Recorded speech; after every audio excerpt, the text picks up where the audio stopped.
Pemirsa, usai menciptakan sejarah di Piala Asia U23, bagaimana kondisi para punggawa skuad Garuda Muda saat ini? Ketua Badan Tim Nasional Indonesia Sumarji yang berada di Doha, Qatar akan berbagi cerita bersama kita. Selamat malam Pak Sumarji dari Jakarta.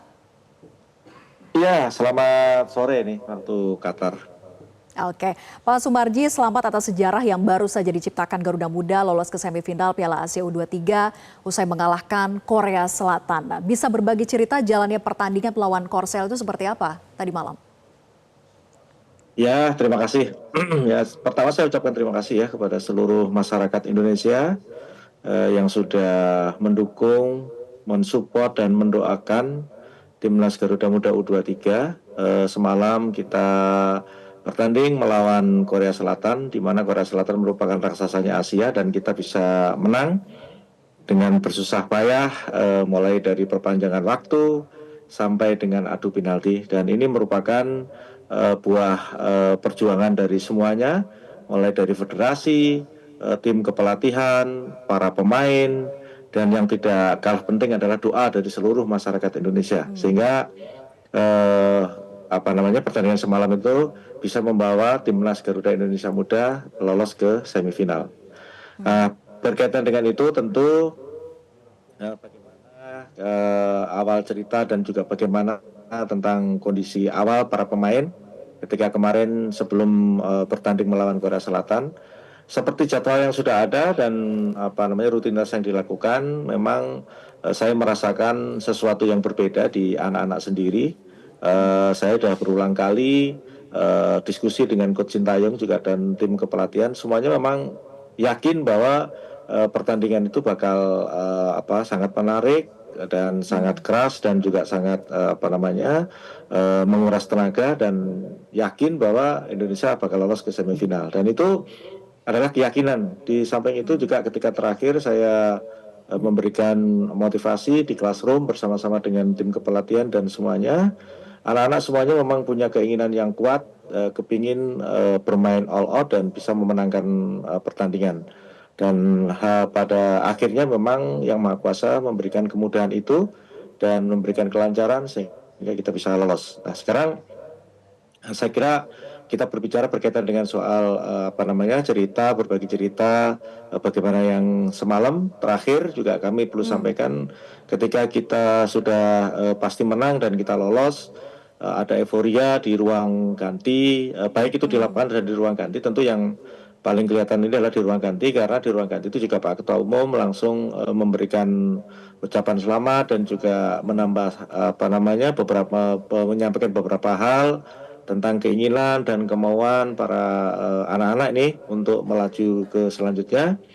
Dan kelihatan sekali ketika di ruang ganti para pemain ini, anak-anak masih punya keinginan untuk bisa melaju ke final. Ini adalah keinginan yang patut diacungi jempol oleh kita semuanya, terutama oleh bangsa kita. Anak-anak ini mempunyai semangat yang tinggi, punya motivasi yang tinggi, kepingin mengukir Pak prestasi yang Sumarji, lebih ini baik lagi. insert yang kami tampilkan gitu ya, ini momen ketika di dalam ruang ganti dan saat itu Ketua Umum PSSI Erick Thohir menyampaikan pesan-pesannya. Tapi apa sih sebetulnya pesan yang disampaikan oleh Pak Erick saat itu? Ya, pada intinya sebenarnya beliau menyampaikan kelanjutan setelah kita melaju ke semifinal, itu maunya anak-anak seperti apa, dan anak-anak menjawab bahwa kepingin melanjutkan 2 pertandingan lagi, artinya kan berarti ke final ini. Nah, sehingga itu yang pesan yang disampaikan oleh Ketua Umum, dengan pesan yang disampaikan kalau memang itu keinginan anak-anak, berarti kan ya yang pasti harus diwujudkan dengan persiapan, intinya itu. Jadi kita tidak lanjuti dengan itu. Di samping itu juga beliau intinya menaruh rasa hormat kepada para pemain lah yang sudah all out berjuang di pertandingan semalam. Oke, Pak Sumarji, kalau kita bicara soal tantangan dalam menghadapi laga ke depan gitu ya, Rafael Struijk ini kan tidak bisa bermain lagi di semifinal. Nah, apakah Sintayong juga sudah mengantisipasi absennya Struijk ini yang sukses mencetak 2 gol lawan Korsel kemarin? Iya, jadi Itu yang kemarin setelah pertandingan kita diskusikan kemungkinan siapa-siapa yang akan bisa menggantikan posisi Rafa, karena kan kita tahu bahwa sebenarnya Rafa kan sudah ada pelapisnya. Di situ ada Sananta, ada Hoki. Tetapi begini ya, Sintayong itu dia punya insting dan dia punya cara, siapapun yang ada itu dia bisa bisa lakukan dengan cara mengajari, dan dia bisa memberikan keyakinan bahwa si A atau si B itu ketika diberikan kepercayaan dia akan bisa bermain gitu dengan baik gitu. Tapi berkaitan dengan yang absennya Rafa, tentu tidak perlu diragukan lagi atau tidak perlu takut-takut lagi nanti seperti apa, tidak ada masalah karena tim ini bekerja kan benar-benar berdasarkan ini ya, kolektif ya, sehingga tidak hanya mengandalkan satu pemain tetapi semuanya punya kontribusi dan semuanya bisa berbuat gitu ya, saling mengisi, sehingga itu yang di tim U23 ini yang menjadi kekuatan utamanya. Kembali lagi berkaitan dengan absennya Rafa, saya kira kita semua sudah mengantisipasi siapa nanti yang bakal menempati posisi itu. Sudah diantisipasi. Lalu bagaimana dengan calon lawan Garuda Muda di semifinal nanti, yaitu kemungkinannya adalah Arab Saudi ataupun juga Uzbekistan. Bagaimana melihat calon-calon lawan Indonesia ini? Yang pertama ya, kalaupun misalkan nanti lawan Arab Saudi, kan kita juga sudah pernah melakukan uji coba. Ketika kita pertama kali datang di Dubai, kita sudah uji coba walaupun hasilnya kita kalah. Babak pertama kita 1-1, tetapi kan persoalannya bukan soal kalah dan menang, karena waktu itu kan memang anak-anak belum lengkap. Yang datang itu baru, kalau tidak salah itu baru 16 orang atau berapa begitu, dan itu juga banyak pemain yang sudah kita pulangkan karena memang waktu itu keterbatasan yang datang ya, karena mendadak dan waktunya mepet sekali ketika kita datang ke Dubai.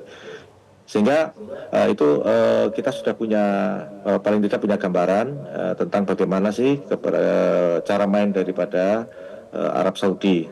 Di samping itu kan kita juga setiap game yang dilakukan oleh Arab Saudi maupun Uzbek, kita sudah punya catatan, dan kita sudah punya analisisnya, sehingga nanti dari situ akan kita pertajam kembali karena waktu masih juga ada, dan kita nanti akan menyaksikan langsung bagaimana Arab dan Uzbek ini akan bermain di laga nanti. Tentu itu akan kita jadikan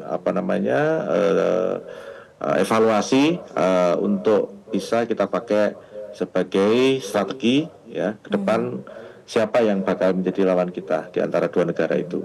Seperti itu sih. Oke, jadi kan mengevaluasi hasil pertandingan nanti begitu ya, antara Arab Saudi versus Uzbekistan. Nah, kemudian untuk hari ini apa aktivitas dari para pemain di sana? Apakah kembali berlatih untuk mempersiapkan laga semifinal ataukah diberikan waktu istirahat dulu nih oleh Coach Sinteyong?